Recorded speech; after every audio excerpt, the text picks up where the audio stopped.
എനിക്ക് സൂര്യനുമായി ഒരു ബന്ധവുമില്ല വിഭാഷ. ഞാൻ റൈഡൻ സിറ്റിയോടോ നിങ്ങളോടോ ഒരു ദ്രോഹവും ചെയ്തിട്ടില്ല. വിഭാഷ, സൈഫറിൽ സുരക്ഷയ്ക്കായി ഞങ്ങൾ ഇൻസ്റ്റാൾ ചെയ്ത ക്യാമറകളില് സൂര്യൻ ഷാൻഫിൽ നഗരത്തിലെ സുരക്ഷാധികാരി അംശിനെ കൊന്നതായി കാണാം. അവൻ അനേകം സേക്രഡ് ബ്ലഡ് ഡെവിൾ സോളുകളെ കൊന്നു. ഷാൻഫിൽ നഗരം കത്തിച്ച് നശിപ്പിച്ചു. 300-ലധികം സേക്രഡ് ജെയിൻ പോയിന്റുകളുള്ള കൊലയാളി സൂര്യനെ നീ ധിക്കരിക്കരുത് വിഭാഷ, അല്ലെങ്കിൽ നീയും കൊല്ലപ്പെടും. അവൻ എന്നെ കൊല്ലുന്നത് സാധ്യമല്ല. കാരണം അത്തരമൊരു വേട്ടക്കാരൻ കൊലയാളിക്കായി ഞാനൊരു പ്രത്യേക കെണി ഒരുക്കി വെച്ചിട്ടുണ്ട്. അവൻ തീർച്ചയായും നമ്മുടെ മുന്നിൽ വരും. വിഭാഷയുടെ ഭീഷണികൾ കേൾക്കുമ്പോൾ ലിയോ വേദനയിൽ വിറച്ചുകൊണ്ട് കസേരയിൽ കെട്ടിയിട്ട അവസ്ഥയിലായിരുന്നു. ലിയോ വിഭാഷയോട് ഒന്നും പറയാതിരുന്നപ്പോൾ വിഭാഷ അവനെ വിട്ട് ദേഷ്യത്തോടെ അവിടെ നിന്ന് പോയി. എന്തുകൊണ്ടാണ് വിഭാഷ ലിയോയോട് ഇത് ചെയ്തത്?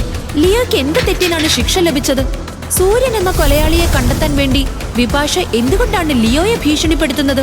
ലിയോ AD 2500 എന്ന ഈ കഥ മനസ്സിലാക്കാൻ കഴിയുന്നത്